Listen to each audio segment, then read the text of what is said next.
بسم اللہ الرحمن الرحیم۔ السلام علیکم۔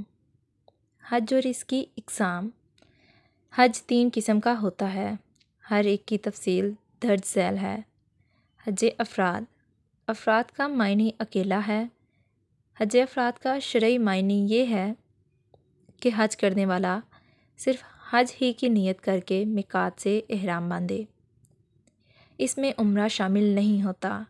حج کا احرام باندھ کر ایک بار یوں کہے، اے اللہ میں حج کے لیے حاضر ہوں، پھر مکہ مکرمہ پہنچ کر بیت اللہ کا طواف مقدوم کرے، پھر حالت احرام ختم کیے بغیر 8 ذو الحج کو حج کی ادائیگی کے لیے مٹی کی جانب روانہ ہو جائے۔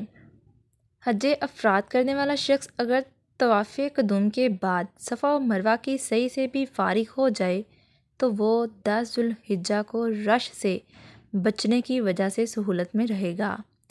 مفرد پر قربانی فرض ہو تو نہیں، البتہ اگر وہ ثواب کی خاطر کر لے تو بہتر ہے۔ حج قران۔ قران کا معنی ملانا ہے۔ حج قران کا مطلب یہ ہے کہ کوئی حج اور عمرہ دونوں کی نیت کر کے میقات سے احرام باندھ لے۔ ایک مرتبہ کہے ایسا شخص عمرہ ادا کر کے نہ حجامت بنوائے گا اور نہ احرام کھولے گا، بلکہ اسی حالت میں 8 ذو الحج کو حج کے مناسک ادا کرنے کے لیے مٹی کے میدان میں پہنچ جائے گا۔ واضح رہے کہ رسول اللہ صلی اللہ علیہ وآلہ وسلم نے حج قران ہی کیا تھا۔ حج قران کرنے والے پر ایک ہی صحیح ہے، اگر وہ طواف عمرہ کے بعد صحیح کر کے فارغ ہو جائے تو 10 ذو الحجہ کو رش سے بچنے کی حج قران کرنے والے کے ذمے قربانی ہے۔ اگر قربانی نہ پائے تو 10 روزے رکھے۔ حج قران کرنے والے کے ذمے قربانی واجب ہے، اگر قربانی نہ پائے تو 10 روزے رکھے، 3 حج کے دنوں میں اور 7 واپس آ کر رکھے۔ حج تمتع۔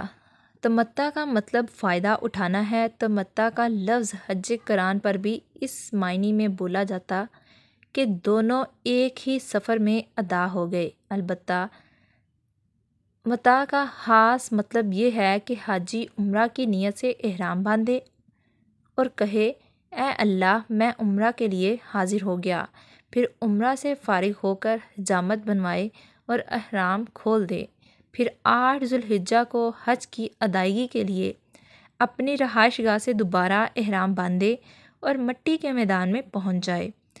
حج تمتع کرنے والے پر بھی قربانی واجب ہے، وگرنہ حسب مذکور 10 روزے رکھے۔ افضل قسم کون سی ہے؟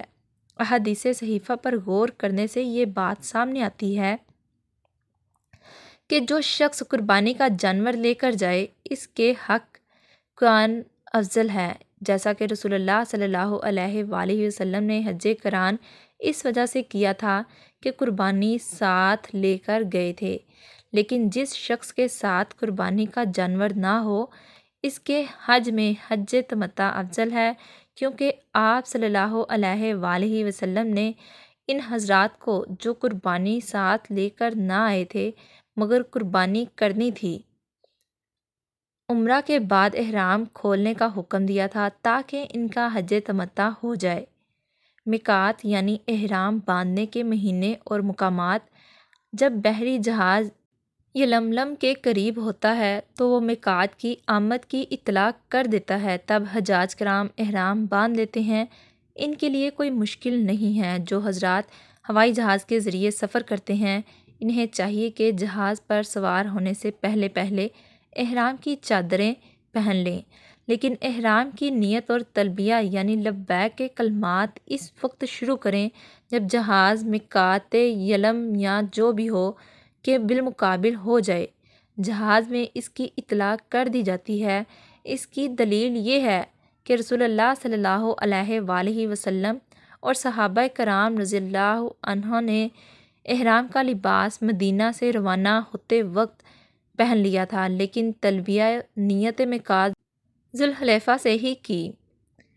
واضح رہے کہ یلملم اور مکہ مکرمہ کے درمیان تقریباً 70 کلومیٹر کا فاصلہ ہے۔ مندرجہ بالا مقامات کے اندر رہنے والے حضرات اپنی اپنی رہائش گاہ سے احرام باندھیں، حتیٰ کہ مکہ مکرمہ میں عارضی یا مستقل رہنے والے حضرات جہاں بھی رہتے ہوں وہیں سے حالت احرام اختیار کریں گے۔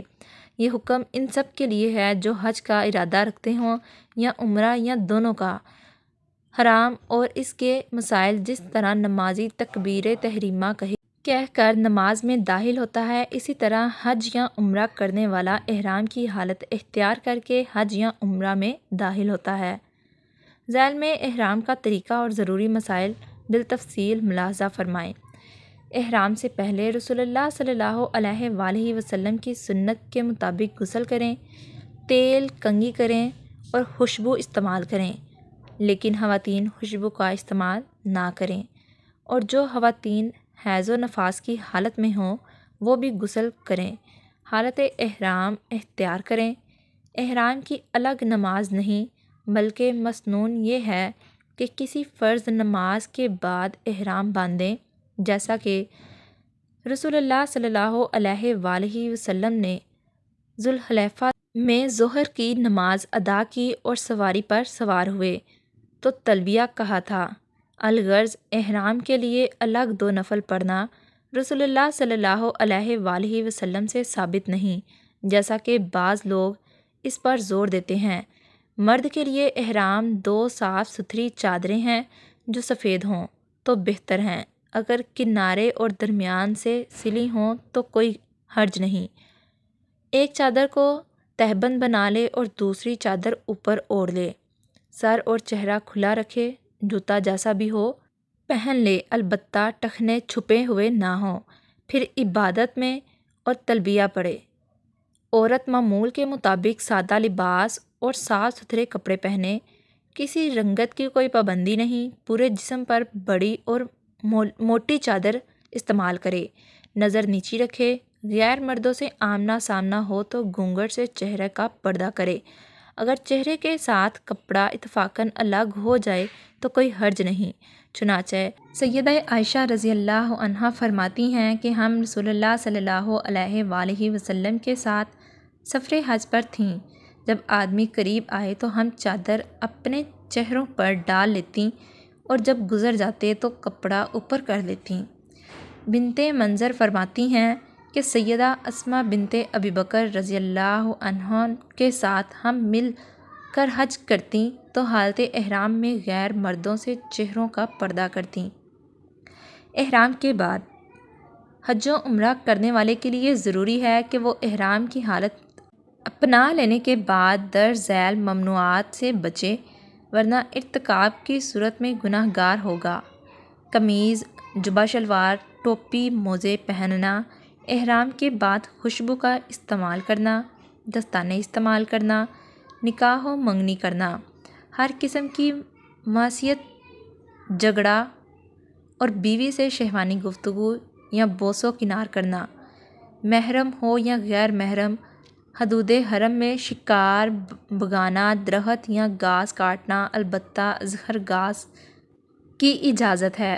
عورت کا برقع یا مخصوص عربی نقاب جو چہرے پر باندھا جاتا ہے استعمال کرنا، ناخن تراشنا، حالت احرام کے بعد محرم حجامت نہ بنوائے، اگر وہ بیماری ہو جائے یا سر میں تکلیف ہو تو حجامت بنوا لے اور فدیہ ادا کرے۔ سیدنا کعب بن عجرہ رضی اللہ عنہ بیان کرتے ہیں کہ مجھے رسول اللہ صلی اللہ علیہ وآلہ وسلم کے سامنے پیش کیا گیا جبکہ میرے سر کی جوئیں میرے چہرے پر گر رہی تھیں۔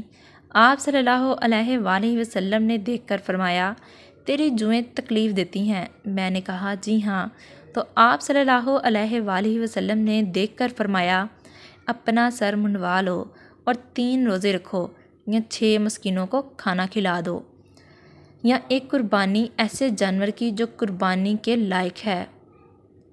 محرم کے لیے پانی کے جانور کا شکار کرنا اور کھانا جائز ہے، جبکہ خشکی کے جانور کا شکار کرنا منع ہے۔ ارتکاب کی صورت میں اس جانور کی مثل جانور مکہ مکرمہ میں لے جا کر ذبح کرے، اس کا گوشت مسکینوں میں تقسیم کر دے، یا جانور کی جو قیمت ہو اس سے کھانا خرید کر مسکینوں کو کھلا دے، یا جتنے مسکینوں کا کھانا بنتا ہو ہر مسکین کے بدلے میں ایک روزہ رکھے۔ نہانا غسل کرنا کوئی حرج نہیں۔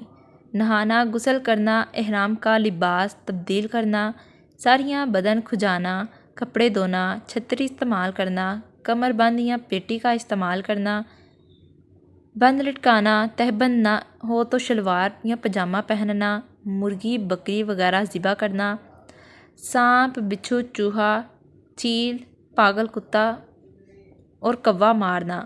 اس روایت کو سیدہ حفصہ رضی اللہ عنہا نے رسول اللہ صلی اللہ علیہ وآلہ وسلم سے بیان کیا ہے۔ ویڈیو اچھی لگی ہو ویڈیو کو لائک اور چینل کو سبسکرائب ضرور کیجیے۔